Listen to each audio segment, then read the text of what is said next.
Mon gendre m'a laissé sous la pluie à Paris. Ce qu'il a découvert 2 heures après l'a détruit. Avant de commencer, si cette histoire vous touche, n'oubliez pas de vous abonner à la chaîne, de laisser un like et de commenter d'où vous nous écoutez. Merci infiniment. Maintenant, voici mon histoire. Je m'appelle Elisabeth Beaumont-Moreau, j'ai 67 ans. Et ce soir, sous la pluie battante du boulevard Haussmann, je viens de comprendre quelque chose que j'aurais dû accepter il y a 10 ans. Mes enfants ne m'ont jamais vraiment aimé. Il est 22 heures passées. L'eau froide traverse mon manteau beige bon marché, celui que j'ai acheté aux Puces de Saint-Ouen il y a 3 ans. Mes cheveux gris collent à mon visage. Je sens l'arthrose dans mon genou gauche qui pulse à chaque battement de cœur. Le train de Lyon avait 2 heures de retard à cause d'un incident technique. J'ai appelé Amélie, ma fille, pour la prévenir. Elle m'a dit « Ce n'est pas grave, maman, viens quand tu arrives. » Mais maintenant, debout devant l'interphone du numéro 47, j'attends depuis 7 minutes qu'on me réponde. J'appuie à nouveau sur le bouton. 1 fois, 2 fois, 3 fois. Enfin, un grésillement. Qui est-ce? La voix de Marc, mon gendre, irrité, fatigué. Marc, c'est moi. Elisabeth. Un soupir audible à travers l'appareil. Maintenant, il est 22 heures. Le train de Lyon a eu du retard. Amélie m'a dit que je pouvais venir. Attends là. L'interphone se tait. Je reste immobile, l'eau ruisselant dans mon cou. Un couple passe sous un grand parapluie noir. Il me regarde brièvement, puis détourne les yeux. Personne ne s'arrête jamais pour les vieilles femmes trempées. 5 minutes passent, puis 10. La porte de l'immeuble ne s'ouvre toujours pas. Finalement, Marc descend. Je le vois à travers la porte vitrée. Il porte un pull en cachemire gris, un pantalon de costume. Ses cheveux sont parfaitement coiffés. Il reste sous la marquise de l'entrée, n'ouvrant pas la porte complètement. Juste assez pour que sa voix passe. « Écoute, Elisabeth, ce n'est vraiment pas le bon moment. » Mais Amélie m'a dit « Amélie dort. Les enfants sont malades. On a une journée difficile demain. » Il croise les bras. « Tu ne peux pas rester ici ce soir. » Mon cœur se serre. Je n'ai nulle part où aller. Tous les hôtels près de la gare étaient complets. Marc soupire, et ce qu'il dit ensuite me frappe comme un coup de poing dans l'estomac. « Vieille, prends un taxi, il n'y a pas de place pour toi ici. » Le mot résonne. Vieille, pas belle-mère, pas Elisabeth. Vieille, il ne me laisse même pas répondre. La porte se referme. Le clic de la serrure automatique retentit comme un jugement final. Je reste là, sous la pluie qui redouble d'intensité. Les lumières des appartements au-dessus brillent chaleureusement. Je vois des ombres bouger derrière les rideaux. Des familles, des vies, des endroits où je ne suis pas la bienvenue. Pendant un moment, je ne bouge pas. Je ne pleure pas non plus. Je suis au-delà de ça. Il y a quelque chose qui se brise en moi, mais c'est silencieux, propre, définitif. Ma main tremblante, pas de froid, mais de quelque chose de bien plus profond, sort mon téléphone de la poche de mon manteau. L'écran est embué. J'essuie avec ma manche mouillée. Je cherche un contact que je n'ai pas utilisé depuis des mois. Bernard Fontaine. Privé, j'hésite. Mon doigt plane au-dessus du nom. Si j'appelle ce numéro, tout change. 10 ans de mensonges, de silence, de sacrifice. Tout sera révélé. Est-ce que je suis prête? Je lève les yeux vers la fenêtre du 3e étage. La lumière de l'appartement d'Amélie et Marc. Ma fille dort là-haut, inconsciente que sa mère se tient dehors comme une mendiante. Quelque chose en moi se durcit. J'appuie sur le bouton d'appel. 2 sonneries. 3. Puis une voix masculine, cultivée, inquiète. « Madame Beaumont ?» Il utilise mon nom de jeune fille, celui que personne dans ma famille ne connaît vraiment. Il est plus de 22 heures. Tout va bien? Non, Bernard. Ma voix est calme, étrangement calme. Tout ne va pas bien. J'ai besoin que tu envoies la voiture, maintenant. Où êtes-vous? Boulevard Haussmann, numéro 47. Un silence. Puis, j'arrive dans 15 minutes. Madame, qu'est-ce qui s'est passé? Ce qui devait arriver, Bernard. Ce qui devait inévitablement arriver. Je raccroche. 15 minutes. Je peux tenir 15 minutes de plus. Un taxi passe, ses phares balayant le trottoir mouillé. Il ne s'arrête pas. Un homme sort du numéro 49 avec son chien. Il me jette un regard curieux, puis rentre rapidement.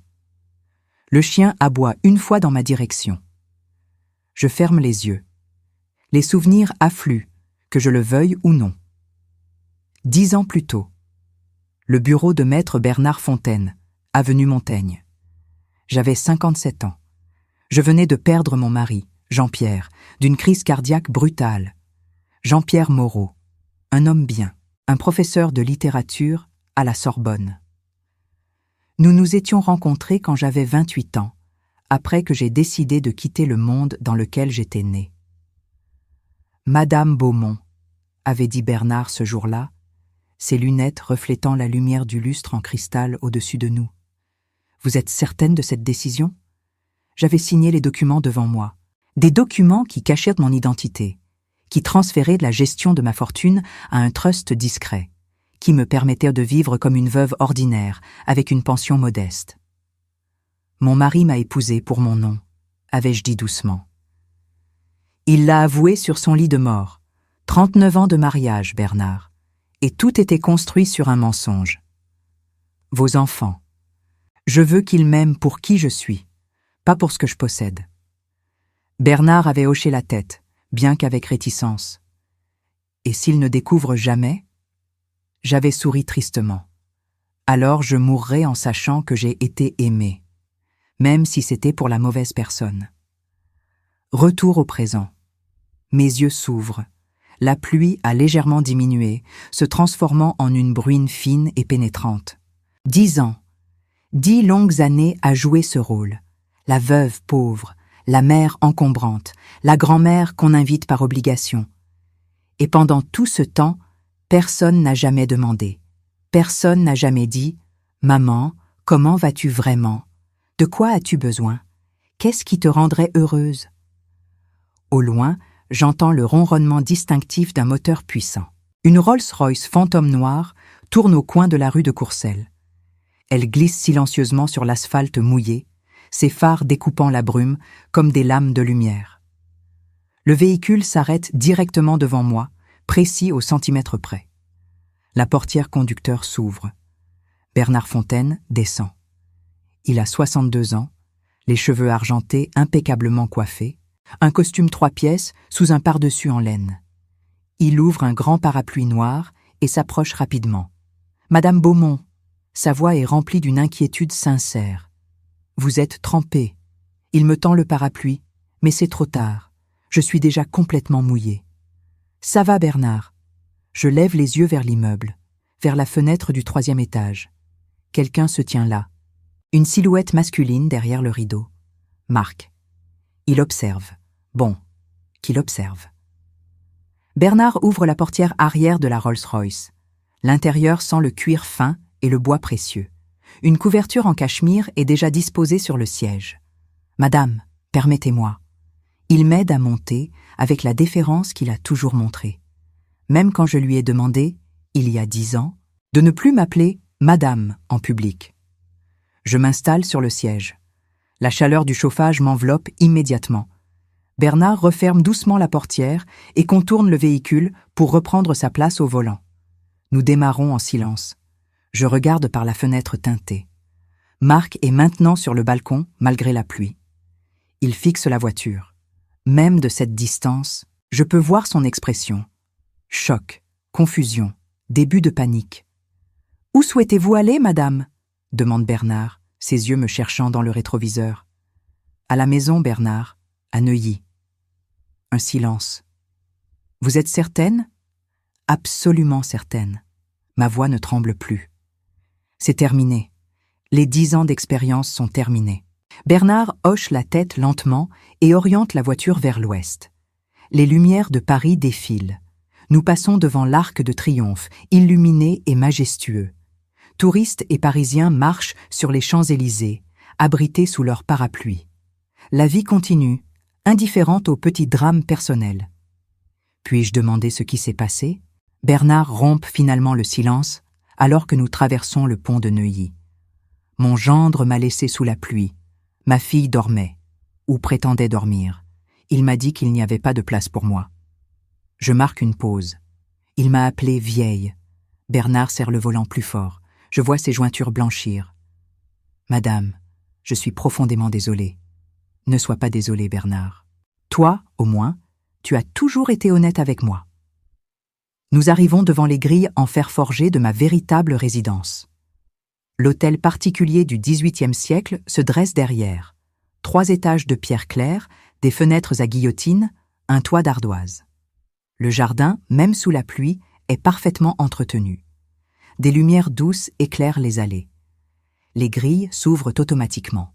Nous remontons l'allée circulaire. La fontaine centrale, 3 dauphins en bronze, continue de couler malgré l'heure tardive.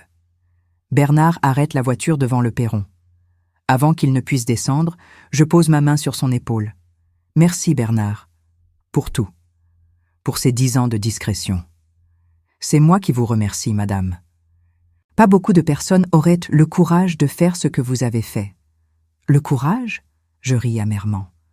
Ou la stupidité ? Le courage ? Répète-t-il fermement. Définitivement le courage. Je descends de la voiture. L'air nocturne est plus frais ici, à Neuilly, plus propre. La pluie s'est presque arrêtée, juste une légère bruine maintenant. Mathilde, ma gouvernante depuis 25 ans, ouvre la porte d'entrée.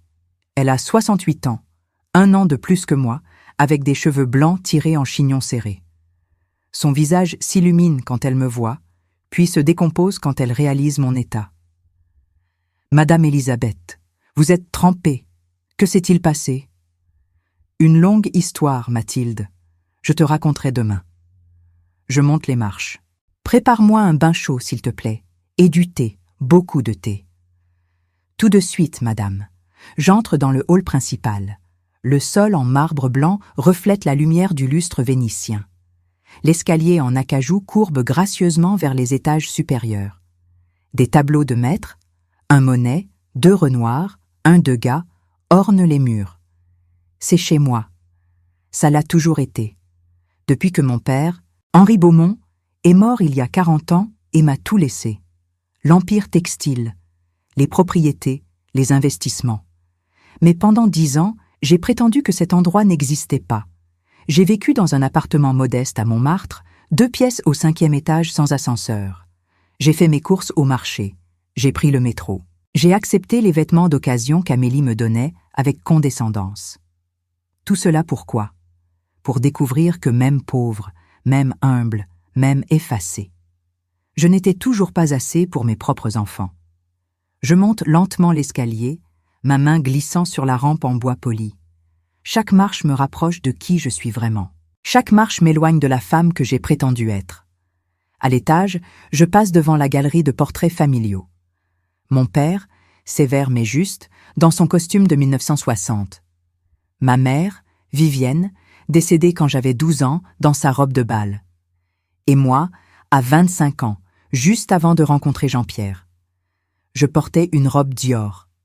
Mes cheveux étaient noirs alors, pas gris. Mes yeux brillaient d'espoir. Cette jeune femme dans le portrait ne savait pas encore ce qui l'attendait. Elle ne savait pas qu'elle épouserait un homme qui ne l'aimait que pour son nom. Elle ne savait pas qu'elle aurait 2 enfants qui la traiteraient comme un fardeau. Elle ne savait pas qu'à 67 ans, elle se tiendrait sous la pluie, rejetée par sa propre famille. Mais maintenant, je sais, et je ne vais plus jamais l'oublier. J'entre dans ma chambre. La pièce est exactement comme je l'ai laissée il y a 3 mois lors de ma dernière visite secrète. Lit à baldaquin, commode, Louis XVI, vue sur le jardin. Mathilde frappe doucement et entre avec une pile de serviettes chaudes. Le bain sera prêt dans 5 minutes, madame. J'ai ajouté des sels de lavande. Merci, Mathilde. Je commence à retirer mon manteau trempé. Demain matin, appelle Maître Fontaine. Dis-lui que je veux le voir à 10 heures. Ici. Mathilde hésite. Madame, est-ce que tout va bien ? Je la regarde directement. Non, Mathilde, mais ça va aller. Elle hoche la tête et sort discrètement. Seule, je m'assieds sur le bord du lit. Mon téléphone vibre dans ma poche. Je le sors. 5 appels manqués. Tous de Marc. 3 messages. Je les ouvre. Élisabeth, c'était qui dans cette voiture? Rappelle-moi immédiatement. On doit parler, c'est important. Je souris, un sourire sans joie, sans chaleur. Maintenant, c'est important. Maintenant, il veut parler. Je ne réponds pas. À la place, j'éteins mon téléphone. Dans la salle de bain adjacente, j'entends l'eau couler. La vapeur commence à s'échapper par la porte entr'ouverte, portant le parfum apaisant de la lavande. Je me déshabille lentement, laissant mes vêtements mouillés tomber en tas sur le sol. Dans le miroir en pied, je me vois. Une femme de 67 ans, des rides autour des yeux, des mains marquées par le temps, un corps qui a porté 2 enfants, qui a connu l'amour et la trahison, la richesse et l'humiliation volontaire. Mais dans mes yeux, quelque chose a changé. Il y a une étincelle qui n'était pas là ce matin. Une étincelle de libération. L'eau du bain est exactement à la bonne température. Je m'y glisse lentement, sentant la chaleur envelopper mon corps endolori. L'arthrose dans mon genou proteste d'abord, puis se calme. Je ferme les yeux et laisse ma tête reposer contre le rebord de la baignoire en marbre. 10 ans, 10 années complètes à vivre un mensonge. Mais était-ce vraiment un mensonge? Non, c'était un test que mes enfants ont échoué de manière spectaculaire. Je repense à Jean-Pierre, à son aveu sur son lit de mort, il y a 10 ans. Hôpital Cochin, chambre 412, un après-midi de mars.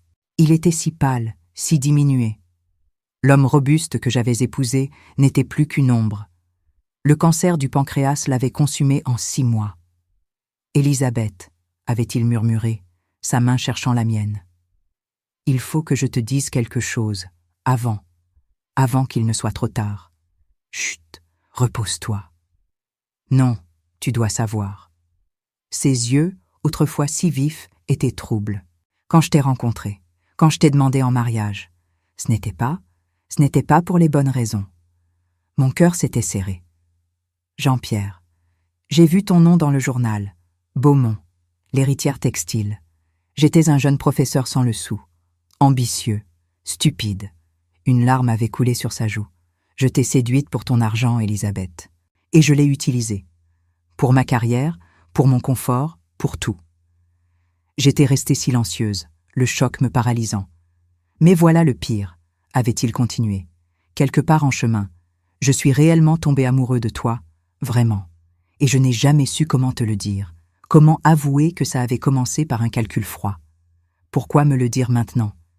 Parce que tu mérites la vérité. Parce que tu as toujours mérité mieux que moi. Il était mort 3 jours plus tard, et moi, j'étais restée avec cette révélation.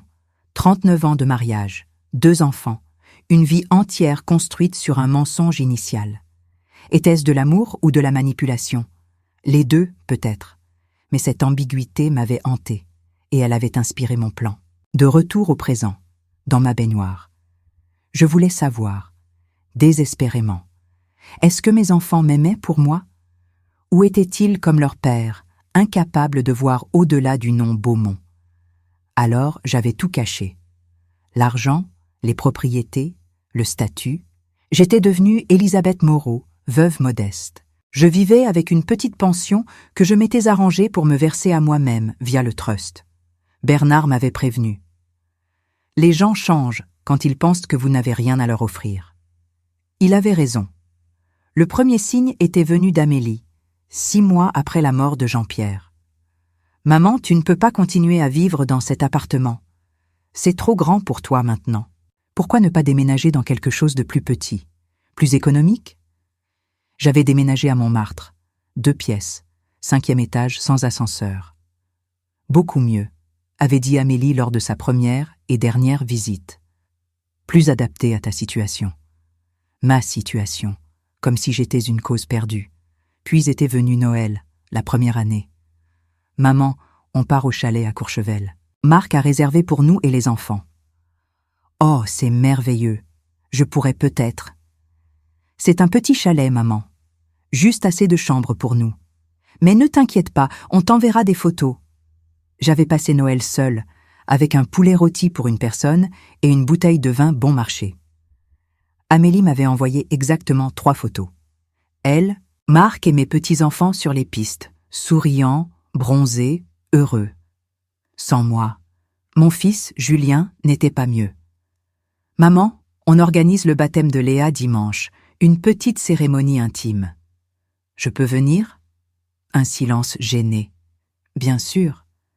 Mais tu comprends, on a limité la liste. Juste la famille proche et quelques amis importants de Sophie. Je suis ta mère, Julien. Oui, bien sûr. Viens si tu veux, mais on ne peut pas te réserver une place à la table principale. Tu seras avec les autres invités. Les autres invités. Pas la grand-mère de l'enfant baptisé, juste une invitée parmi d'autres. J'y étais allée quand même. J'avais porté ma plus belle robe, achetée au solde, mais décente. J'avais apporté un cadeau modeste, un livre de contes pour enfants. Sophie, la femme de Julien, l'avait à peine regardé. Oh, comme c'est mignon.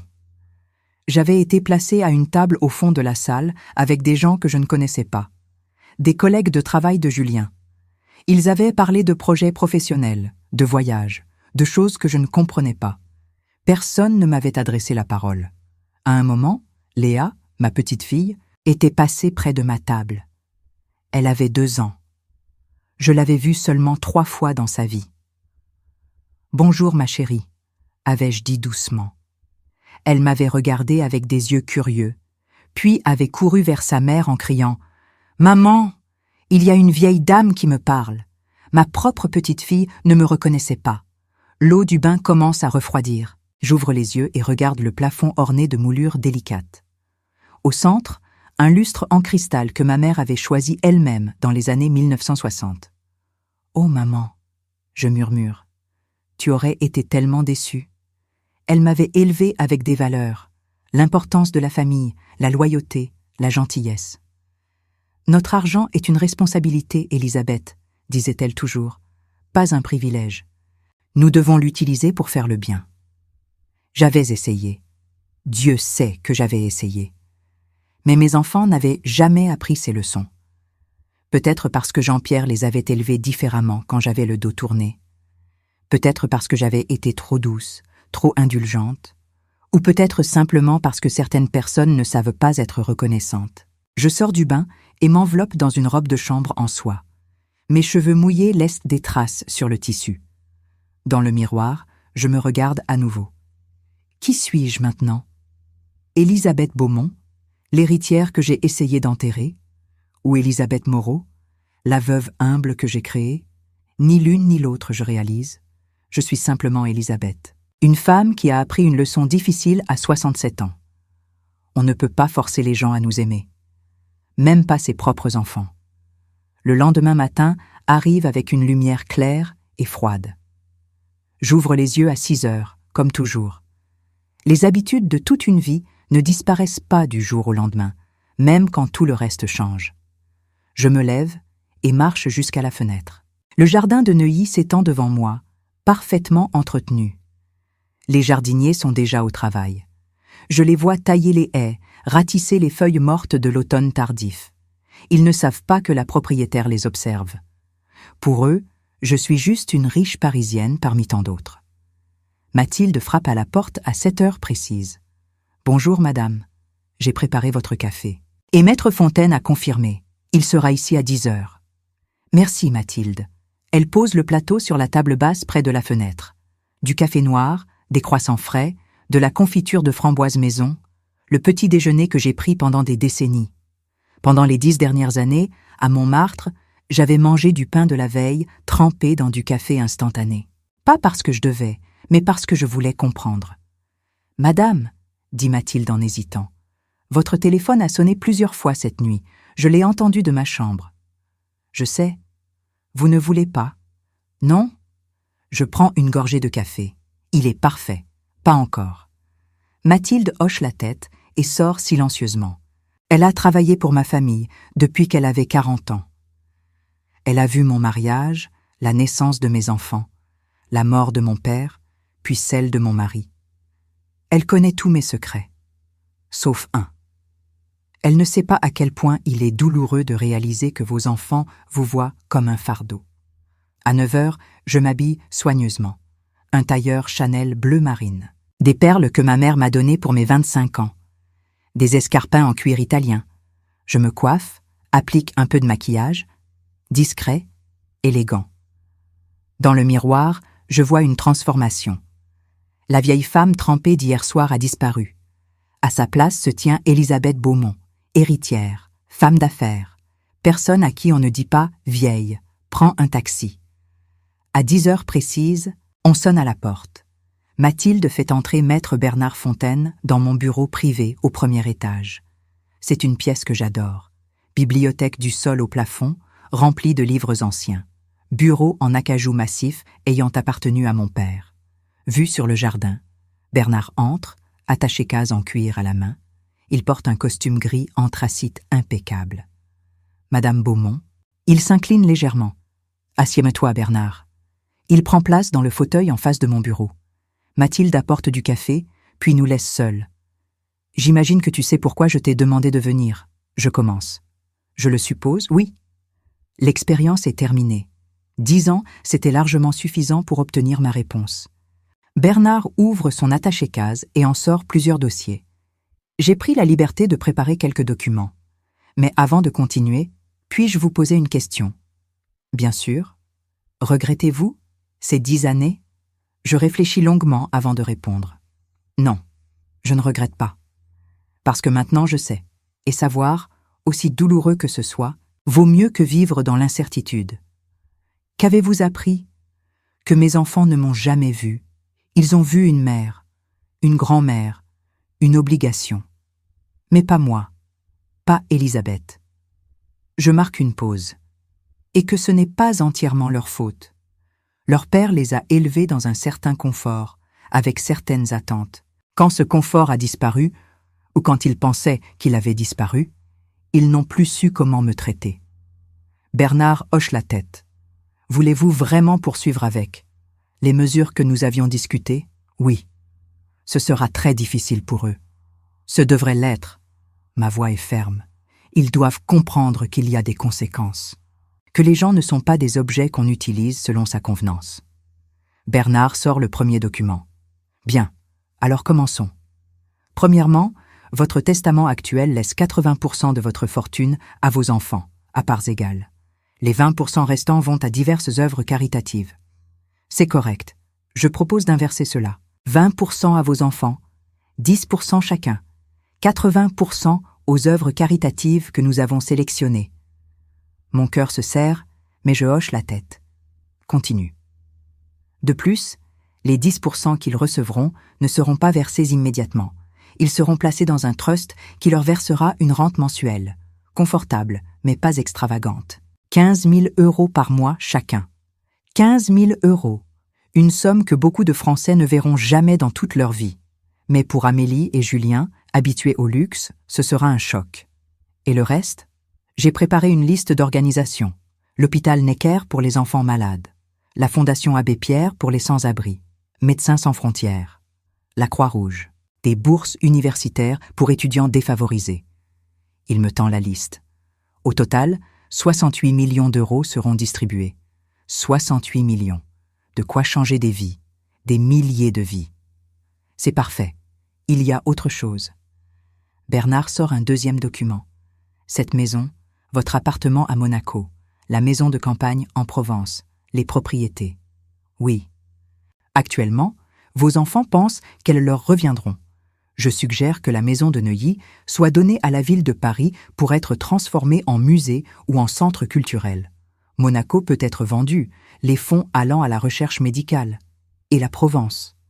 La Provence reste à moi, je l'interromps. Pour le moment, c'est là que je veux passer mes dernières années. Dans la maison où j'étais heureuse enfant, avant que tout ne devienne compliqué. Très bien. Bernard fait une note. Maintenant, la partie difficile. Quand voulez-vous leur annoncer? Je regarde par la fenêtre. Un oiseau se pose sur la branche d'un platane. Il chante, insouciant des drames humains en dessous. Ils vont venir, Bernard. Probablement aujourd'hui. Marc a vu la voiture hier soir. Il a vu comment tu m'as traité. Il a des soupçons.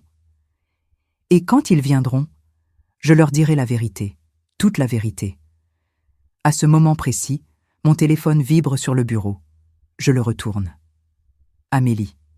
23 appels manqués maintenant. Bernard le voit aussi. Voulez-vous que je réponde? Non. Je prends le téléphone et l'éteins complètement. Ils attendront, comme j'ai attendu hier soir sous la pluie. Bernard range ses documents. Il y a une dernière chose, madame. Quoi? Êtes-vous sûre de vouloir continuer? Il n'est pas trop tard pour... Pourquoi? Pardonner et oublier? Je souris tristement. Bernard, j'ai 67 ans. Combien de temps me reste-t-il? 10 ans? 15 si j'ai de la chance. Je refuse de passer ces années à être traité comme une charge par mes propres enfants. Je comprends. Non, tu ne comprends pas. Pas vraiment. Je me lève et marche vers la fenêtre. Hier soir, debout sous cette pluie, j'ai ressenti quelque chose que je n'avais jamais ressenti auparavant. De la clarté. Une clarté absolue. Mes enfants ne m'aiment pas. Peut-être qu'ils m'ont aimé autrefois, quand ils étaient petits. Mais l'adulte qu'ils sont devenus ne m'aiment pas. C'est une conclusion terrible. C'est une conclusion libératrice. Bernard reste encore 1 heure. Nous passons en revue chaque détail, chaque document, chaque implication légale. Quand il part enfin à 11h30, tout est en ordre. Je suis seule dans mon bureau. Le silence de la grande maison m'enveloppe. Un silence que je n'ai pas connu depuis 10 ans. À Montmartre, il y avait toujours du bruit. Les voisins qui se disputaient. La circulation dans la rue, les sirènes d'ambulance, la vie urbaine, dense et chaotique. Ici, à Neuilly, tout est feutré, contrôlé, paisible. C'est étrange comme on peut se sentir plus seul dans le silence que dans le bruit. Mon téléphone, que j'ai rallumé, vibre immédiatement. Messages qui arrivent par vagues, je les parcours sans émotion. Amélie, 8h23. Maman, où es-tu? Marc m'a dit que tu es partie dans une voiture de luxe hier soir. C'est quoi cette histoire? Amélie, 8h47. Maman, réponds-moi s'il te plaît. On s'inquiète. Marc, 9h15. Elisabeth, nous devons parler. J'ai peut-être été un peu brusque hier soir. Rappelle-moi. Julien, 9h52. Maman, Amélie m'a dit que tu n'étais pas à Montmartre. Où es-tu? Tout va bien? Amélie, 10h34. Maman, réponds. On va appeler la police si tu ne donnes pas de nouvelles. La police. Comme si j'avais disparu. Comme si j'étais une vieille femme sénile qui s'était perdue. Je décide de répondre. Un seul message. Court. Précis. Je vais très bien. Je suis chez moi. Si vous souhaitez me voir, venez à cette adresse. 47 avenue du Maréchal Foch, Neuilly-sur-Seine. Demain, 10h. Soyez ponctuels. J'envoie le message simultanément à Amélie et Julien. Les réponses arrivent dans les secondes qui suivent. Amélie, quelle adresse? C'est tout ça? Ce n'est pas Montmartre. Julien, maman, je ne comprends pas. Tu habites où maintenant? Marc, via le téléphone d'Amélie. Avenue Foch, c'est l'un des quartiers les plus chers de Paris. Qu'est-ce qui se passe? Je ne réponds pas. J'éteins à nouveau le téléphone. Le reste de la journée passe dans une sorte de brume. Mathilde me sert le déjeuner.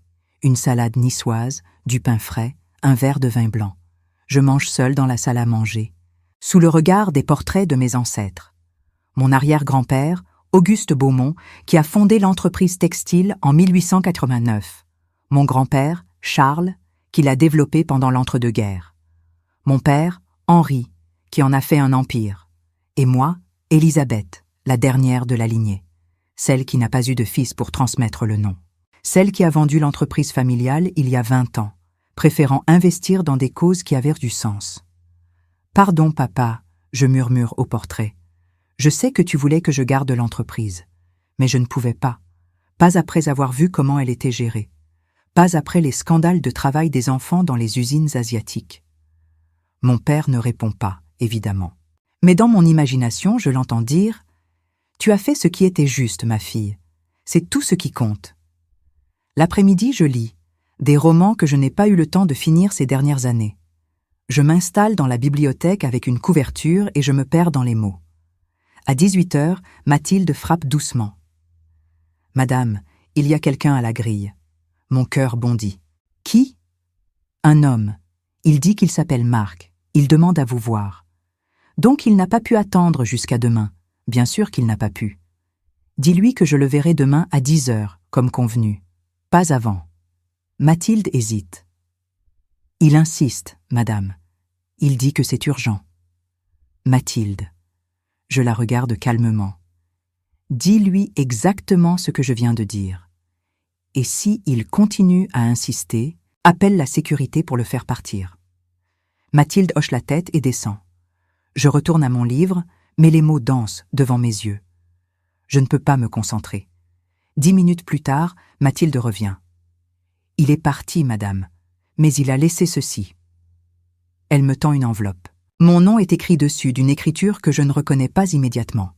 Puis je réalise que c'est celle de Marc. Je ne l'ai jamais vu écrire à la main avant. J'ouvre l'enveloppe. Une lettre. Une seule page. Chère Elisabeth, je ne sais pas ce qui se passe, mais j'ai l'impression que j'ai fait une terrible erreur hier soir. Si je vous ai offensé, je m'en excuse sincèrement. Amélie et moi serions honorés de vous recevoir demain pour le déjeuner. S'il vous plaît, pardonnez mon comportement inexcusable. Avec mes respects, Marc, je relis la lettre 3 fois. Pas une seule fois, il ne mentionne m'avoir laissé sous la pluie. Pas une seule fois, il ne s'excuse d'avoir utilisé le mot « vieille ». Pas une seule fois, il ne reconnaît la cruauté de ses actes. Il s'excuse seulement parce qu'il a peur, parce qu'il a vu la voiture, parce qu'il commence à comprendre qu'il a peut-être sous-estimé qui je suis vraiment. Je froisse la lettre et la jette dans la cheminée. Les flammes la consument en quelques secondes. « Madame ?» Mathilde me regarde avec inquiétude. « Vous allez bien ?» ?»« Oui, Mathilde. Pour la première fois depuis très longtemps, je vais vraiment bien. Ce soir-là, je dîne seule. Un repas simple, une omelette aux herbes, une salade, un peu de fromage. » Mathilde voulait préparer quelque chose d'élaboré, mais je lui ai demandé de ne pas se donner cette peine. Après 10 ans de repas frugaux à Montmartre, je n'ai plus besoin de prouver quoi que ce soit, je lui dis. Elle sourit tristement. Vous ne l'avez jamais fait, madame. Après le dîner, je monte dans ma chambre. Je me prépare pour la nuit, mais je sais que je ne dormirai pas facilement. À minuit, je suis toujours éveillée. Je me lève et marche jusqu'à la fenêtre.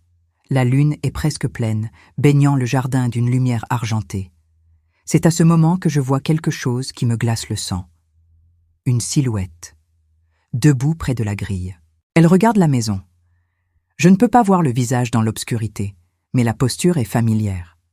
Marc, il est revenu et il observe. Combien de temps est-il resté là? 1 heure? 2? Je tire les rideaux et m'éloigne de la fenêtre. Mon cœur bat plus vite. Pour la première fois, je me demande, est-ce que j'ai peur? Non, je ne suis pas effrayée, mais je suis troublée, parce que Marc, qui m'a traité avec tant de mépris hier soir, est maintenant dehors dans le froid, essayant de comprendre qui je suis vraiment. Et demain, à 10 heures, il saura. Ils sauront tous. Je retourne au lit et éteins la lumière. Dans l'obscurité, je pense à ce qui va se passer. La confrontation, la révélation, la vérité. Suis-je prête? Oui. Parce qu'il y a quelque chose que Marc ne sait pas encore. Quelque chose que même Bernard ne sait pas complètement. Il y a un secret. Un dernier secret que je n'ai jamais révélé à personne. Et demain, quand mes enfants seront assis dans mon bureau, je leur dirai tout. Y compris pourquoi j'ai vraiment décidé de me cacher pendant 10 ans. La véritable raison. Celle que je n'ai jamais osé admettre, même à moi-même.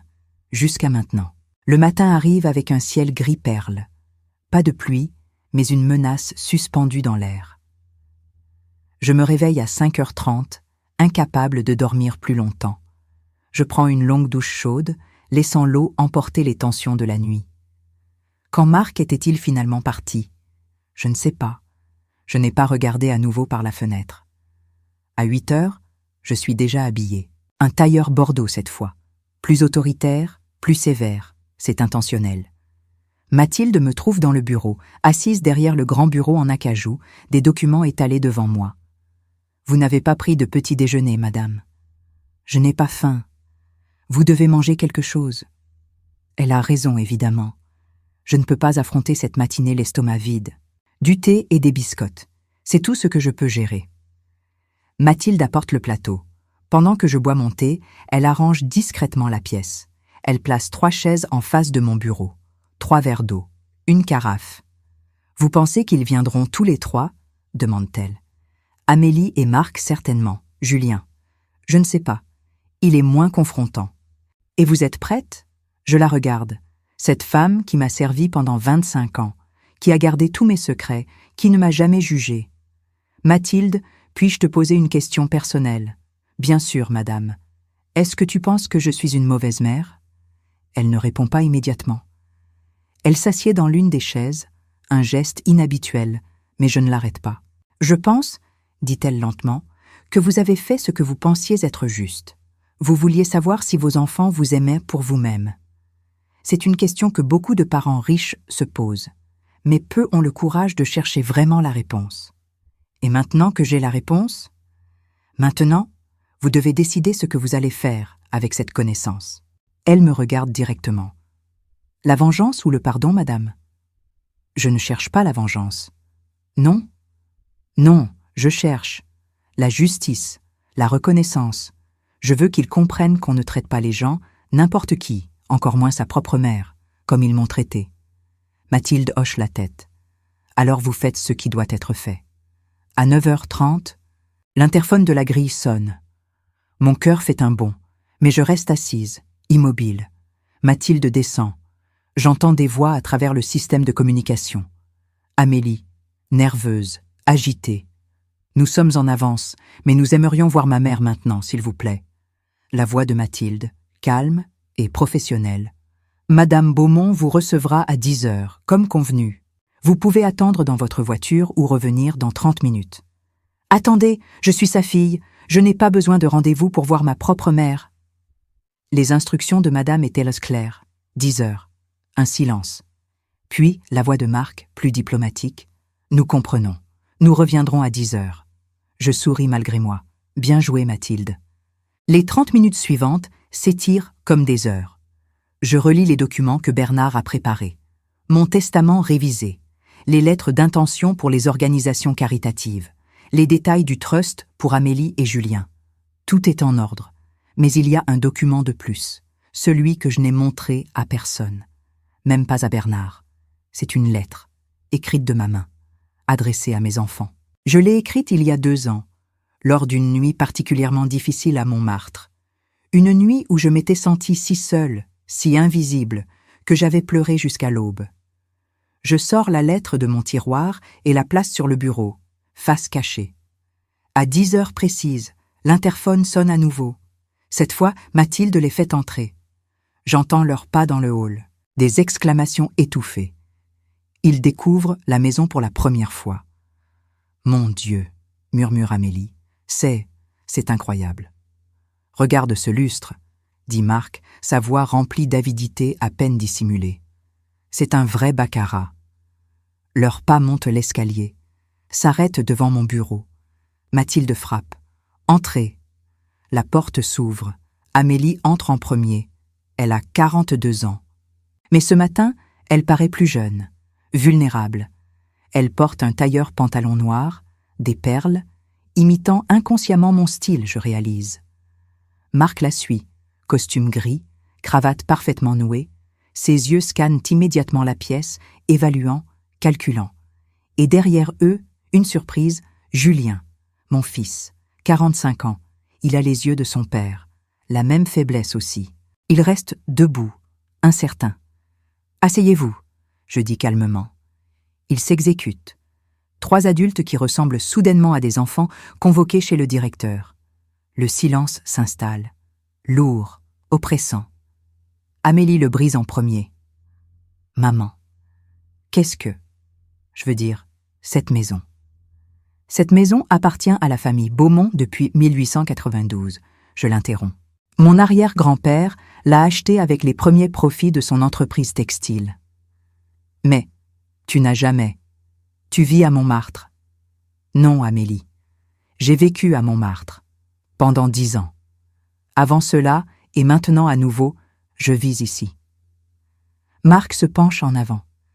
Élisabeth, je pense qu'il y a eu un terrible malentendu. Il n'y a eu aucun malentendu. Ma voix est glaciale. Hier soir, tu m'as laissée sous la pluie, tu m'as appelée vieille et tu m'as dit qu'il n'y avait pas de place pour moi. C'était très clair. Il pâlit. J'étais fatiguée, stressée, je n'aurais jamais dû. Non, tu n'aurais jamais dû, mais tu l'as fait. Et ce n'était pas la première fois que j'ai été traitée comme un fardeau par ma propre famille. Julien prend finalement la parole. Maman, on ne savait pas. On pensait vraiment que tu avais des difficultés financières. Vraiment? Je le regarde fixement. Même quand je vous ai dit que j'allais bien, même quand je refusais votre argent, le peu que vous offriez, vous pensiez que j'avais besoin de charité? Mais l'appartement à Montmartre, commence Amélie, était un choix, mon choix, pour mener une expérience. Quelle expérience? Marc demande, sa voix tendue. C'est le moment de vérité. Je voulais savoir, je dis lentement, si vous m'aimiez pour moi, pas pour mon argent, pas pour mon nom, mais pour qui je suis vraiment. Amélie secoue la tête. Maman, c'est ridicule. Bien sûr qu'on t'aime. Me laissez-vous finir? Ma voix claque comme un fouet. Elle se tait immédiatement. Il y a 10 ans, votre père est mort. Sur son lit de mort, il m'a avoué quelque chose. Je prends une profonde respiration. Il m'a épousée pour mon argent. Il me l'a dit clairement. Notre mariage entier était construit sur ce mensonge. Julien et Amélie échangent un regard choqué. Je ne vous ai jamais dit cela, parce que je ne voulais pas salir sa mémoire. Mais cela m'a hantée. Et cela m'a fait me demander, est-ce que vous, mes enfants, m'aimez vraiment? Ou suis-je juste? Utile? Maman. Julien commence, mais je lève la main. Alors j'ai fait disparaître l'argent, du moins en apparence. J'ai vécu simplement, modestement. Et j'ai attendu. J'ai attendu de voir comment vous me traiteriez. Les larmes commencent à couler sur le visage d'Amélie. Et vous savez ce que j'ai découvert? Personne ne répond. Que sans argent, je n'existais plus pour vous. Le silence qui suit mes mots est absolu. Même l'horloge antique dans le coin semble avoir cessé de tic-taquer. Amélie pleure maintenant ouvertement, ses mains tremblant sur ses genoux. Julien fixe le sol, incapable de me regarder. Marc. Marc est le seul qui essaie de garder une façade de contrôle, mais je vois sa pomme d'Adam bouger nerveusement quand il avale sa salive. Je ne vous raconte pas cela pour vous punir. Je continue, ma voix plus douce maintenant. Je vous le raconte parce que vous méritez de savoir la vérité, toute la vérité. Maman, dit Amélie d'une voix brisée, on ne savait pas. On n'a jamais voulu. Te faire sentir invisible? Je termine pour elle. Pas importante? Comme un fardeau? Elle hoche la tête misérablement. Mais c'est exactement ce que vous avez fait. Je sors une feuille de papier de mon tiroir. J'ai fait une liste. Voulez-vous l'entendre? Maman, s'il te plaît, supplie Julien. Non, vous allez écouter. Ma voix est ferme. Noël 2016. Vous êtes parti à Courchevel. J'ai passé Noël seul avec un poulet pour une personne. Amélie étouffe un sanglot. Le baptême de Léa, 2017. J'étais assise au fond de la salle avec des étrangers. Ma propre petite fille ne me connaissait pas. Julien ferme les yeux, la douleur évidente sur son visage.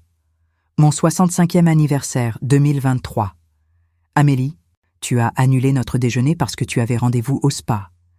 Julien, tu as envoyé un message texte, 5 mots. Bon anniversaire maman, je t'embrasse. Marc essaie d'intervenir. Élisabeth, les gens sont occupés, ils ont des vies.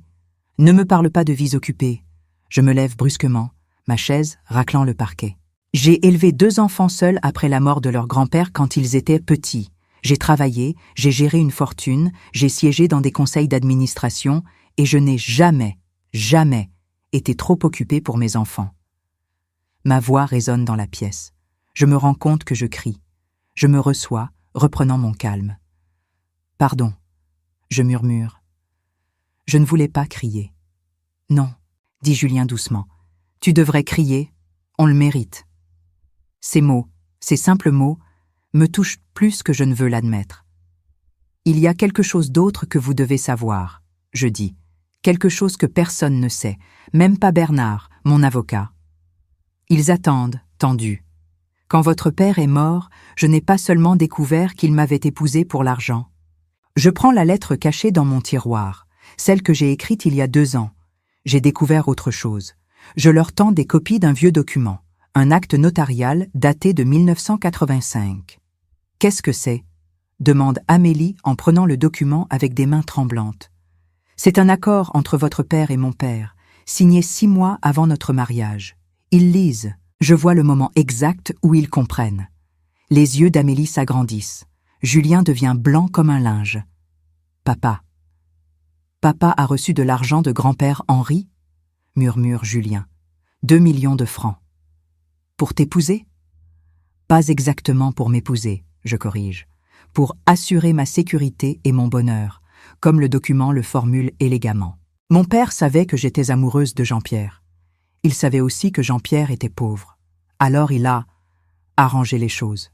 « Mon Dieu !» souffle Amélie. « Votre père n'était pas un homme mauvais, je m'empresse d'ajouter. Il était faible, ambitieux, mais au fil des années, je crois qu'il m'a vraiment aimé, à sa façon. »« Mais pourquoi tu nous dis ça maintenant ?» demande Julien. « Parce que j'ai réalisé quelque chose. » Je les regarde tous les trois. La richesse corrompt. Elle corrompt les mariages, les amitiés, les relations familiales. Elle fait que les gens se demandent constamment « Suis-je aimé pour moi-même ou pour ce que j'ai ?» C'est pour ça que tu as tout caché, dit Marc lentement, pour nous tester. Oui, je hoche la tête. Et vous avez échoué au test. Les mots tombent comme des pierres, brutaux, définitifs. Alors c'est fini ? Demande Amélie, sa voix à peine audible. Tu nous abandonnes ? Non. Je sors les documents que Bernard a préparés. Je ne vous abandonne pas, mais les choses vont changer. Je leur tends des copies de mon Nouveau Testament. Vous recevrez chacun 10% de ma fortune, placée dans un trust qui vous versera 15 000 € par mois. Marc fait un calcul rapide. Je vois son visage se décomposer quand il réalise ce que cela signifie. 15 000 € par mois, répète-t-il. Mais ta fortune est estimée à 420 millions d'euros, je termine calmement. Ce qui signifie que vous recevez chacun environ 42 millions, dont vous ne toucherez qu'une petite rente mensuelle. Et les autres 336 millions, demande Julien, même s'il connaît déjà la réponse.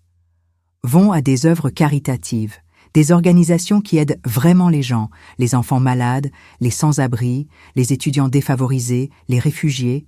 Tu ne peux pas faire ça! Marc se lève brusquement. C'est de l'argent familial, il doit rester dans la famille. Rassieds-toi, Marc, je dis froidement. Cet argent est le mien, pas le tien, pas celui d'Amélie, le mien. Mon père me l'a laissé, et je décide de ce qu'il en advient. Amélie dit quelque chose. Marc se tourne vers sa femme. C'est injuste, après tout ce qu'on a fait pour elle. Qu'avez-vous fait pour moi exactement ? Je demande doucement. Dites-moi, Marc, qu'avez-vous fait ? Il ouvre la bouche, puis la referme, parce qu'il ne peut rien dire. Il n'y a rien à dire. Amélie pose une main sur le bras de Marc, le faisant se rasseoir, puis elle me regarde avec des yeux rouges et gonflés. « Tu as raison, maman, » dit-elle simplement. « On ne mérite pas plus. » Ces mots me surprennent. Je m'attendais à de la colère, des accusations, des justifications. Pas à ça. Amélie. Commence Marc, mais elle le fait taire d'un geste. Non, Marc, maman a raison, on l'a traitée terriblement. Elle se lève et s'approche de mon bureau. Je ne peux pas parler pour Julien ou pour toi, mais moi, j'ai été une fille horrible. Amélie, tu n'as pas besoin ? Si, j'ai besoin. Des larmes coulent librement maintenant. Tu te souviens quand j'ai eu mes jumeaux, Hugo et Emma ? Bien sûr. J'ai fait une dépression post-partum, sévère. Je ne pouvais pas sortir du lit, je ne pouvais pas m'occuper de mes bébés. Sa voix se brise. Qui est venu ? Qui est resté pendant 3 mois pour m'aider ? Qui a changé les couches à 3 heures du matin quand je pleurais dans la salle de bain ? Je ne dis rien. Elle sait que je connais la réponse. Toi, maman, toi, avec ton arthrose et tes finances limitées, tu es venue et tu as tout fait. Elle sanglote maintenant. Et comment je t'ai remercié ? En te donnant mes vieux vêtements à Noël l'année suivante ? Des vêtements que je ne voulais plus. Julien se lève aussi, s'approche lentement. Je me souviens quand Sophie m'a quitté la première fois, dit-il doucement. Il y a 5 ans, je buvais trop, je ne dormais pas, j'ai perdu mon travail. Je m'en souviens, je dis. Tu m'as prêté de l'argent, 20 000 €. Tu as dit que c'était tes économies, tout ce que tu avais. Il rit amèrement. Je ne te l'ai jamais rendu. Je n'ai même jamais dit merci correctement. Je ne t'ai jamais demandé de me le rendre. Je sais, et ça rend les choses encore pires. Marc est le seul qui reste assis, les bras croisés, l'air renfrogné. Vous semblez tous oublier, dit-il enfin, que des parents sont censés aider leurs enfants. C'est normal. Ce n'est pas quelque chose qui mérite une médaille. Les mots de Marc flottent dans l'air comme du poison. Amélie et Julien se retournent vers lui, choqués. « Comment peux-tu dire ça ?» murmure Amélie. « Je dis la vérité », répond Marc, se levant maintenant. « Oui, peut-être qu'on n'a pas été parfait. Mais Élisabeth non plus. Elle nous a menti pendant 10 ans. Elle a joué avec nous, nous a testés comme des rats de laboratoire. »« Marc, » commence Julien. « Non, laissez-moi parler. » Marc pointe un doigt vers moi. « Vous voulez savoir pourquoi je vous ai dit de prendre un taxi hier soir ? Parce que vous arrivez toujours sans prévenir. Vous débarquez quand ça vous arrange, sans penser que nous avons des vies, des emplois, des responsabilités. » J'avais appelé, je dis calmement. Amélie m'avait dit de venir. Elle était polie, elle n'allait pas dire non à sa mère. Marc fait les 100 pas maintenant. Et maintenant, parce que j'ai été honnête, parce que j'ai osé établir des limites, je suis le méchant, et vous allez nous punir en donnant notre héritage à des étrangers ? Votre héritage ? Ma voix est dangereusement basse. Cet argent n'a jamais été le vôtre, Marc. Il est à moi. Et même après ma mort, ce ne sera pas le vôtre. Vous êtes folle. Il rit sans humour. Complètement folle. Vous savez quoi ? Gardez votre argent. On n'en a pas besoin. On a très bien réussi sans vous. Vraiment ? Je sors un autre document. Parce que selon mes informations, vous avez contracté un prêt de 80 000 € il y a 6 mois. Pourquoi déjà ? Ah oui, pour votre voiture. Une Porsche Cayenne. Marc pâlit. Et cette proposition d'affaires à Monaco dont vous parliez hier soir, celle qui nécessite 50 000 € d'investissement initial. J'imagine que vous comptiez sur... Quoi exactement ? Comment savez-vous tout ça ? Sa voix tremble de colère. Parce que je ne suis peut-être pas dans votre vie quotidienne, Marc, mais je suis loin d'être stupide. J'ai des gens qui me tiennent informé. Vous nous espionnez ? Il est incrédule. Vous êtes complètement. Sors, dit soudainement Amélie. Nous nous tournons tous vers elle. Quoi ? Marc la regarde sans comprendre. Sors de cette pièce, maintenant. Sa voix est froide, contrôlée. Va attendre dans la voiture. Amélie, tu ne peux pas être sérieuse. Sors, crie-t-elle. Et nous sursautons tous. Tu as déjà fait assez de dégâts, va-t'en. Marc la regarde, bouche bée. Puis il regarde Julien, cherchant du soutien. Julien détourne les yeux. Finalement, Marc tourne les talons et sort, claquant la porte derrière lui. Le silence qui suit est assourdissant. Amélie se laisse tomber sur sa chaise, comme si toute son énergie l'avait quittée. « Je vais divorcer », dit-elle doucement. « Amélie, je commence. Je devrais l'avoir fait il y a des années. Mais j'avais peur d'être seule, peur de ne pas pouvoir m'en sortir financièrement. » Elle lève les yeux vers moi. « Mais maintenant je réalise. J'ai toujours été seule. Marc n'a jamais été un véritable partenaire. Il était juste, là. » Julien s'assoit à côté d'elle et prend sa main. « On est vraiment nuls comme enfants, hein ?» dit-il avec un rire triste. « Assez nuls, oui, » répond Amélie. Je les regarde, ces 2 adultes qui sont mes enfants, imparfaits, égoïstes parfois, mais pas irrémédiables. Il y a quelque chose d'autre que je dois vous dire. Je commence. La vraie raison pour laquelle j'ai fait tout cela. Ils attendent. Votre père m'a dit quelque chose d'autre avant de mourir. Quelque chose que je n'ai jamais répété à personne. Je prends une profonde respiration. Il m'a dit qu'il avait peur. Peur que vous deveniez comme lui. Que vous m'aimiez seulement pour ce que je pouvais vous donner, pas pour qui j'étais. Amélie commence à pleurer à nouveau. Il m'a fait promettre de vous tester d'une manière ou d'une autre, de m'assurer que vous compreniez la valeur de la famille, pas de l'argent. Je touche la lettre sur mon bureau, celle que j'ai écrite il y a 2 ans. Alors j'ai créé cette expérience. Je me suis caché. J'ai attendu. Et on a échoué, dit Julien. Vous avez échoué le premier test, oui. Je les regarde tous les deux. Mais maintenant, vous avez une chance de réussir le second. Quel second test ? Demande Amélie. Celui-ci, maintenant, ce moment. Je me lève et marche vers la fenêtre. Je viens de vous dire que vous n'hériterez presque rien, que des centaines de millions iront à des étrangers. Marc était furieux. Mais vous ? Je me retourne pour les regarder. Vous n'avez pas protesté. Vous avez accepté. Vous avez reconnu vos erreurs. Ma voix se brise légèrement. C'est plus que je n'espérais. Julien se lève et s'approche de moi. Maman, je ne veux pas de ton argent. Je le dis sincèrement. Ses yeux, les yeux de son père, sont honnêtes. Je veux juste ma mère, la vraie. Celle que je n'ai pas vue depuis que papa est mort.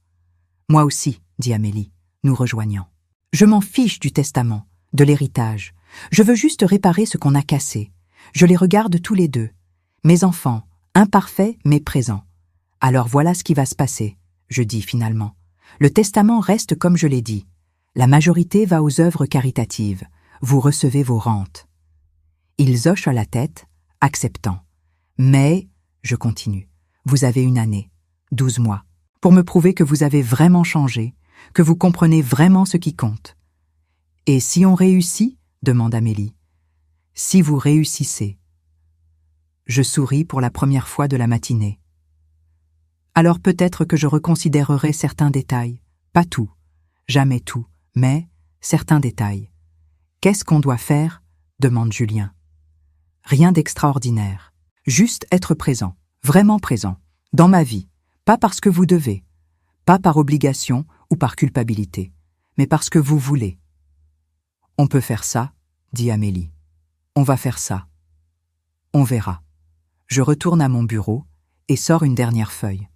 Il y a une condition supplémentaire. Laquelle ? Vous devez tous les deux faire du bénévolat.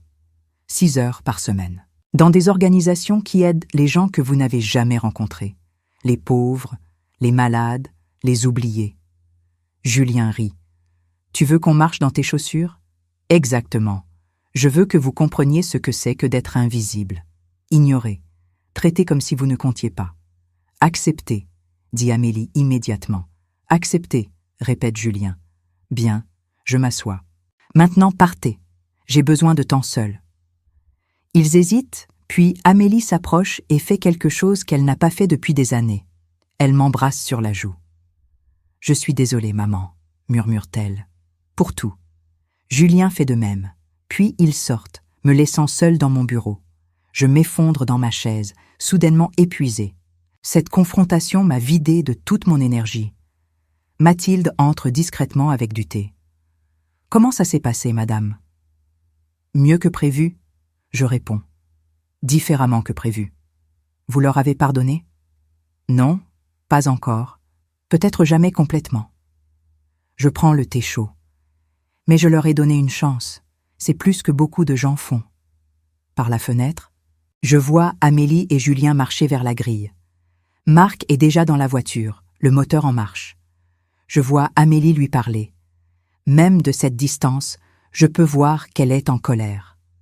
Elle pointe son doigt, fait des gestes brusques. Puis elle sort de la voiture. Marc descend sa fenêtre, criant quelque chose. Mais Amélie marche simplement vers la voiture de Julien et monte à l'intérieur. La Porsche de Marc démarre en trombe, disparaissant dans la rue. Amélie est restée.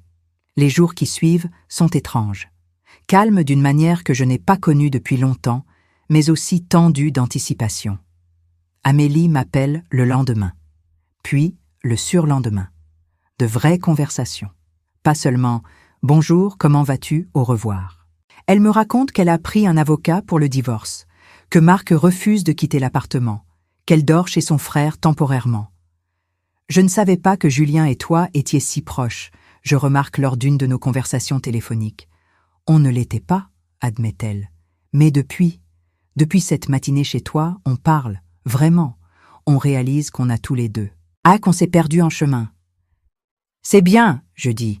La famille devrait se soutenir. Un silence. Puis, maman, est-ce que je peux venir te voir ce week-end? Juste toi et moi? Mon cœur fait un petit bond. J'aimerais beaucoup. Elle vient le samedi, sans les enfants, sans distraction. Nous nous promenons dans le jardin de Neuilly. C'est une belle journée de novembre. Froide, mais ensoleillée. Les feuilles mortes craquent sous nos pieds. C'est magnifique ici, dit Amélie, regardant autour d'elle. Je ne me souvenais pas. Enfin, je ne me souviens de rien de cet endroit. Tu avais 3 ans la dernière fois que tu es venu, juste avant que ton grand-père Henri ne meure. Pourquoi tu ne nous amenais jamais ici, quand on était enfant? Ton père ne voulait pas. Il disait que c'était trop ostentatoire, qu'il valait mieux élever les enfants plus, normalement. Mais il aimait l'argent, dit Amélie doucement. Il aimait ce que l'argent pouvait acheter, mais il détestait d'où il venait. Je m'assois sur un banc près de la fontaine. Ton père était compliqué, comme nous tous. Amélie s'assoit à côté de moi.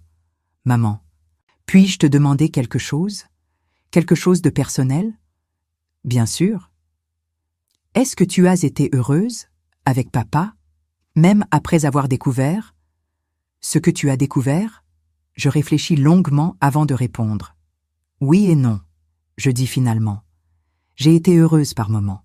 Quand vous êtes né, quand vous avez fait vos premiers pas, dit vos premiers mots. Ces moments étaient purs, vrais. Mais il y avait toujours cette ombre, cette question. M'aime-t-il vraiment? Ou est-ce que je suis juste, utile? Je suis tellement désolée, maman. La voix d'Amélie tremble. Désolée que tu aies dû vivre avec ça, et désolée qu'on t'ait fait ressentir la même chose. Je prends sa main. Tu sais ce qui est bizarre. Je devrais être en colère, furieuse. Mais je ne le suis pas. Je suis juste, fatiguée. Fatiguée de quoi? De me cacher, de prétendre, de tester les gens. Je lève les yeux vers le ciel bleu. J'ai 67 ans, Amélie. Je ne sais pas combien de temps il me reste. 5 ans, 10, 20 si j'ai vraiment de la chance. Je ne veux pas passer ce temps à être amère. Alors pourquoi le testament? Pourquoi nous punir? Ce n'est pas une punition, c'est une leçon. Je la regarde directement. L'argent que je donne aux œuvres caritatives va aider des milliers de personnes, des enfants qui n'ont jamais eu de chance, des familles qui dorment dans la rue, des malades qui ne peuvent pas se payer de traitement. Je comprends. Je veux que toi et Julien voyiez cela. Je veux que vous fassiez partie de ce processus. Que vous compreniez que notre richesse n'est pas juste pour nous, c'est une responsabilité. Amélie hoche la tête lentement. J'ai commencé le bénévolat. Déjà? Oui, dans une soupe populaire près de Montmartre. Ironiquement, pas loin de ton ancien appartement. Elle sourit tristement. Tu sais ce qui est fou?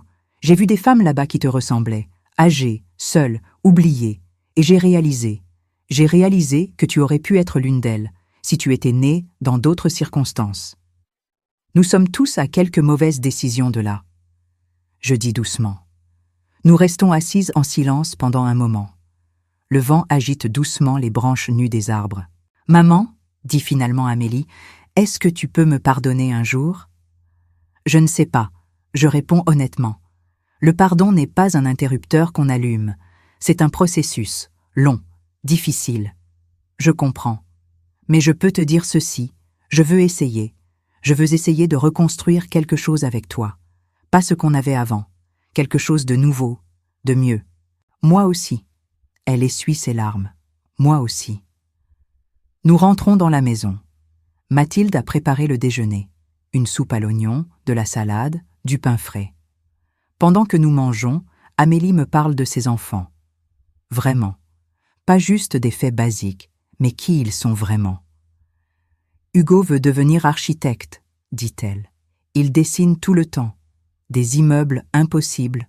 Des ponts fantastiques. Il a 15 ans maintenant, n'est-ce pas? Oui, et Emma. Emma est passionnée par la biologie marine. Elle veut sauver les océans. Je ne les connais presque pas, je dis tristement. Je sais, et c'est ma faute. Amélie joue avec sa cuillère. Maman, est-ce qu'ils pourraient-ils venir te voir? Bientôt? Je veux qu'ils connaissent leur grand-mère, la vraie. J'aimerais beaucoup. Ils ne savent rien de Tout ça, de ton argent, de qui tu es vraiment. Bien, gardons ça comme ça pour le moment. Je veux qu'ils me connaissent d'abord. Comme Amélie l'a fait, comme une grand-mère normale. Tu n'as jamais été normale, maman, dit Amélie avec un petit rire, même quand tu prétendais l'être. L'après-midi passe trop vite. Quand Amélie part, nous nous embrassons longuement. À bientôt, demande-t-elle. À très bientôt. Je la regarde partir, et pour la première fois depuis 10 ans, je me sens légère. 6 mois ont passé depuis cette matinée dans mon bureau. 6 mois qui ont changé beaucoup de choses. Amélie a divorcé de Marc. La procédure a été difficile, amère, mais elle a tenu bon. Elle vit maintenant dans un appartement plus petit, mais qui est vraiment à elle. Julien a quitté son travail stressant dans la finance. Il enseigne maintenant les mathématiques dans un lycée de banlieue défavorisé. Il gagne moins, mais il dit qu'il dort mieux la nuit. Tous les deux font leur bénévolat religieusement. Amélie à la soupe populaire, Julien dans un centre pour jeunes en difficulté. Et moi, j'ai commencé à vivre vraiment. Pour la première fois depuis la mort de Jean-Pierre. Je donne des conférences sur la philanthropie. Je siège dans les conseils d'administration des organisations que je finance. Je rencontre les enfants qui reçoivent nos bourses, les familles qui trouvent refuge dans nos centres. Je ne me cache plus. Aujourd'hui, c'est un dimanche spécial. J'ai invité toute la famille à Neuilly pour le déjeuner. Amélie avec Hugo et Emma. Julien avec Sophie. Ils se sont remis ensemble, et cette fois, ça semble fonctionner, et leurs enfants Léa et Thomas. Mathilde a préparé un festin. La table de la salle à manger, qui n'avait pas servi depuis des années, est dressée avec la porcelaine fine et l'argenterie de famille. À 12h30, ils arrivent tous ensemble. Les enfants courent dans le jardin, émerveillés. Hugo prend des photos des proportions architecturales de la maison. Emma veut savoir si on peut installer un bassin à poissons. Nous nous asseyons pour déjeuner. C'est bruyant, chaotique, parfait. À un moment, Léa, qui a maintenant 4 ans, grimpe sur mes genoux. « Grand-mère, c'est ta maison ?» demande-t-elle avec de grands yeux. « Oui, ma chérie. »« Elle est grande. On peut venir souvent ?» Je regarde Amélie et Julien. Ils sourient. « Aussi souvent que tu veux. » Je réponds. Après le déjeuner, pendant que les enfants jouent dehors sous la supervision de Sophie, Amélie, Julien et moi nous retrouvons dans mon bureau. « On a quelque chose pour toi, » dit Amélie. Julien sort une enveloppe. On a travaillé ensemble dessus. J'ouvre l'enveloppe. À l'intérieur, un document. Une proposition. Je lis à haute voix. « On veut créer une fondation, » explique Julien. « En ton nom, la Fondation Élisabeth Beaumont. Elle se concentrerait sur 3 domaines, » continue Amélie. « L'éducation des enfants défavorisés, le soutien aux personnes âgées isolées et la lutte contre la pauvreté urbaine. On a même trouvé un bâtiment, » dit Julien, « un ancien hôtel particulier dans le Marais. Il nécessite des rénovations, mais il serait parfait. » Je lis le document, ému. Ils ont pensé à tout. Budget, structure, objectif. « On sait qu'on ne peut pas effacer le passé, » dit Amélie doucement. « On sait qu'on a été de terribles enfants. Mais on veut faire mieux. On veut honorer ce que tu essaies de faire. Et on veut que nos enfants grandissent en comprenant la vraie valeur de la richesse, » ajoute Julien. « Pas ce qu'elle peut acheter, mais ce qu'elle peut accomplir. » Je dois essuyer mes larmes avant de pouvoir parler. C'est magnifique, je murmure finalement. Absolument magnifique. « Alors tu es d'accord ?» demande Amélie. « Plus que d'accord. » Je les regarde tous les deux. Je suis fière, vraiment, profondément fière. Julien me tend un stylo. Il y a juste une chose. On veut que tu sois présidente de la fondation. Pas juste en nom, vraiment active, impliquée. On a besoin de ton expérience, dit Amélie. De ta sagesse. On ne peut pas faire ça sans toi. Je prends le stylo et signe le document. Quand commençons-nous ? Dès que possible, répond Julien avec un grand sourire. Nous retournons au jardin. Les enfants ont découvert la vieille balançoire que mon père avait installée quand j'étais petite. Emma se balance haut, riant aux éclats. Je m'assois sur le banc et regarde cette scène. Ma famille, imparfaite mais présente, essayant, changeant. Amélie vient s'asseoir à côté de moi. « À quoi tu penses ?» demande-t-elle. Je pense à ton grand-père Henri, à ce qu'il dirait s'il voyait tout ça. Il serait fier, tu crois ? Je pense qu'il serait soulagé de savoir que l'argent qu'il a travaillé si dur pour gagner va finalement servir à quelque chose de bien. Et papa? Je réfléchis. Ton père avait ses défauts. Mais il t'aimait, toi et Julien, profondément. Je pense qu'il serait fier de voir qui vous devenez. Même s'il est en partie responsable de qui on était. Surtout pour ça. Parce que changer, Amélie, c'est courageux. Reconnaître ses erreurs et faire mieux, c'est ce qui compte vraiment. Le soleil commence à baisser. La lumière dorée de fin d'après-midi baigne le jardin. « Maman, » dit Amélie soudainement, « tu te souviens quand tu as dit que le pardon était un processus ?»« Oui. Où en es-tu dans ce processus ?» Je la regarde. Ma fille, qui essaie si fort, qui change vraiment. Plus loin que je ne l'aurais cru possible, je réponds honnêtement. Pas encore à la fin, mais sur le chemin. C'est tout ce que je peux demander. Elle pose sa tête sur mon épaule, comme elle le faisait quand elle était petite. Nous restons assises en silence, regardant les enfants jouer. Le rire de Léa résonne dans le jardin. Hugo montre à Thomas comment construire une cabane avec des branches. Emma et Sophie examinent les fleurs qui restent. C'est un moment parfait, simple, vrai. Et je réalise quelque chose. C'est ce que j'ai toujours voulu. Pas l'argent, pas les propriétés, pas le pouvoir, juste ça. Une famille qui m'aime vraiment, pour qui je suis. Ça a pris 67 ans, 10 années de sacrifices et de tests, une nuit sous la pluie qui a tout changé. Mais j'y suis arrivée. Quand tout le monde part ce soir-là, dans un concert de bisous et de promesses de revenir bientôt, Mathilde me trouve dans le bureau, regardant par la fenêtre. « Une bonne journée, madame ?» demande-t-elle. « Une très bonne journée, Mathilde ? Alors l'expérience a réussi, finalement ?»« Non, » je dis doucement. « L'expérience a échoué, mais les gens ont réussi. C'est mieux. » Je retourne à mon bureau et sors un dernier document. Le testament que Bernard a préparé il y a 6 mois. Je prends un stylo et écris une note en marge. Réviser. Augmenter les parts d'Amélie et Julien à 20% chacun. Pas pour leur argent, mais pour leur montrer qu'ils sont vraiment mes enfants, et que les enfants, même imparfaits, méritent l'amour de leurs parents. Je signe et date. Demain, j'appellerai Bernard. Mais ce soir, je vais juste être. Être Elisabeth. Pas Beaumont, pas Moreau. Juste Elisabeth. Une femme qui a appris que l'amour ne peut pas être testé ou mesuré. Il peut seulement être donné, et finalement reçu.